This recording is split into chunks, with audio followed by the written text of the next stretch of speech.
Welcome to this explainer. We spend a third of our lives in bed, right? We just kind of trust that when we close our eyes, our bodies are healing, that our cardiovascular system is in the safe, restorative little sanctuary.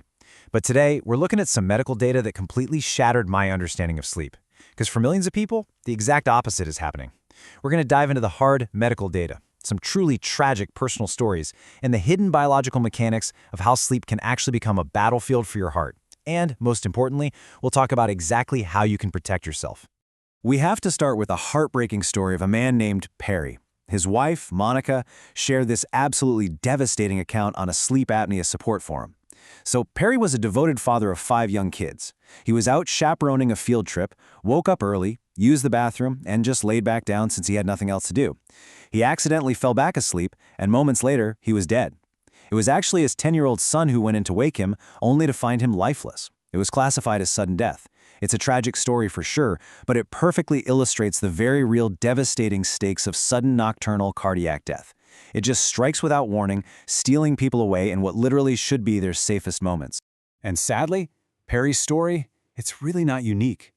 Take Gerald, for example. He was a 71-year-old retired school teacher, coached Little League for over 20 years.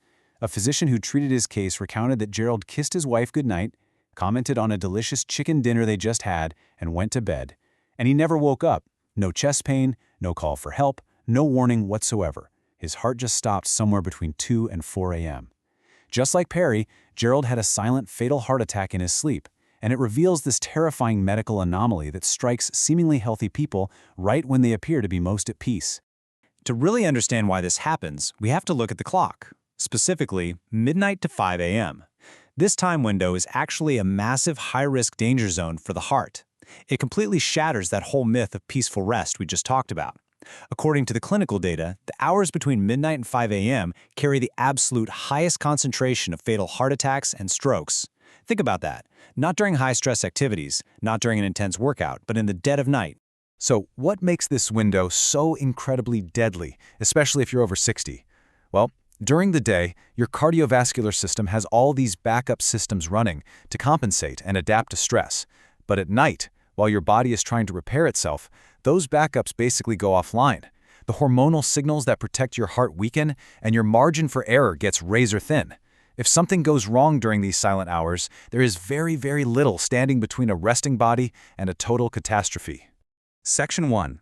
Anatomy of a silent killer. Obstructive sleep apnea. So what is this silent killer? It's untreated obstructive sleep apnea, or OSA. Now, this isn't just about harmless snoring. We're talking about a severe anatomical and neurological condition, and the numbers here are just staggering. Severe, untreated sleep apnea is associated with a 3 times higher risk of suffering a fatal heart attack. Not a 10% bump, 3 times higher. It's directly linked to atrial fibrillation, which is an irregular heartbeat that drastically raises your stroke risk, and it accelerates the thickening of your arterial walls. And the scariest part? All of this happens while you're unconscious. Most people have absolutely no idea their heart is taking this kind of beating night after night. If we look at the hard, peer-reviewed science from the Cardiology Journal, we can actually see exactly how OSA kicks off this lethal physiological cascade. Basically, during an apnea episode, your upper respiratory tract literally collapses. You stop breathing. Sometimes it's for 10 seconds, sometimes it's for 40 seconds, or even longer. This creates severe intermittent hypoxia, which is a fancy way of saying your blood is abruptly starved of oxygen. And this triggers a violent chain reaction. When those oxygen levels plummet, your brain registers a literal life or death crisis. It fires off a full-blown stress response. Adrenaline and cortisol just surge into your system, your heart rate jolts upward, and your blood pressure slams against your arterial walls. So instead of resting, your heart is forced to fight this invisible attacker, enduring massive hemodynamic shifts while you are just lying there completely asleep. Now, the absolutely crucial point here is the cellular damage left behind. This nocturnal hypoxia generates what scientists call reactive oxygen species, or ROS. These are oxygen radicals that actively damage cell membranes. They inactivate vital enzymes, and they penetrate the cytoplasmic reticulum to essentially destroy the mitochondria. Think of it as starving the heart muscle's energy grid. Over time, this literally causes myocardial degeneration. It severely compromises the structural and electrical integrity of the heart muscle itself. Data from Toro College researchers reveals this terrifying domino effect. Untreated OSA isn't just a standalone issue. It acts as a primary catalyst for a whole host of deadly secondary conditions. The nightly trauma of oxygen deprivation and nervous system hyperstimulation leads directly to hypertension, heart failure, stroke, and even diabetes. It's not just an incidental condition, folks. It is the root cause driving these fatal diseases forward. Section 2. The Accomplices. 5 Dangerous Nighttime Habits. But here's the thing. OSA rarely acts alone. It's often aided by routines we don't even think twice about. Like habit 1, late eating. Look, we all love a late-night snack, right? But when you digest a heavy meal after 7 p.m., your digestive system sends out an emergency request for blood flow. Your heart rate increases, your blood pressure climbs, and triglycerides spike. But your body, it's trying to wind down for sleep. This forces your system into a direct conflict, placing a massive cardiovascular demand on your heart exactly when it desperately needs to rest. Habit 2 revolves around medication timing, specifically for high blood pressure. Naturally, your blood pressure is supposed to dip at night. That's a critical repair window for your arteries. But if you take your medication first thing in the morning, it might actually wear off by midnight, and that leaves you completely unprotected during those dangerous early morning hours we talked about. Nighttime dosing, on the other hand, preserves that vital overnight blood pressure dip. It's a simple timing switch, but it drastically reduces cardiovascular risk during sleep. Then we have habit 3, which is perhaps the most dangerous of them all, ignoring heavy snoring. A loud, irregular rumble isn't just an annoyance for your partner. It is a cardiac emergency unfolding in slow motion.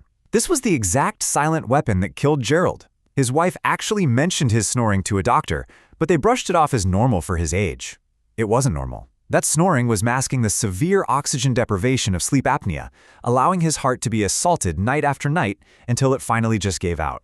Habit 4 is dehydration. A lot of seniors restrict their fluids in the evening so they don't have to wake up to use the bathroom. And hey, it makes sense for fall prevention, but from a cardiovascular standpoint, it's deadly. Dehydration thickens your blood. It makes it viscous, almost syrup-like. When thick blood moves slowly through narrowed arteries while your heart rate is lowered during sleep, it creates the absolute perfect biological conditions for a fatal blood clot to form. Finally, habit 5. And this might actually settle a few marital debates over the thermostat. Your heart requires an optimal range of 18 to 22 degrees Celsius. That's about 65 to 72 degrees Fahrenheit to properly recover.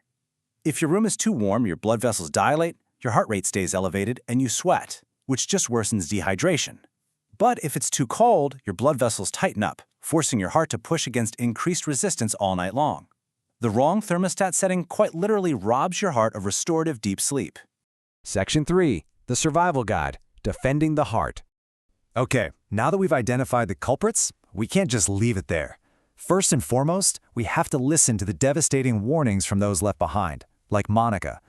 If you or a loved one snore heavily, get an echocardiogram to check for an enlarged heart. If you're diagnosed with OSA, embrace CPAP therapy. I know it might make you look a bit like a fighter pilot in bed, but the clinical data proves it leads to measurable reductions in blood pressure and significantly reduces cardiac mortality. And crucially, have a conversation with your doctor today about shifting your blood pressure medication to the evening. Beyond the doctor's office, you can immediately start using what's called the Evening 5 routine. This is a powerful daily timeline designed to actively reverse cardiovascular risk before your head even hits the pillow. It goes like this. Finish a light dinner by 6 p.m. Drink a glass of water and take your approved evening meds at 7 p.m. Begin winding down without any bright screens at 8 p.m.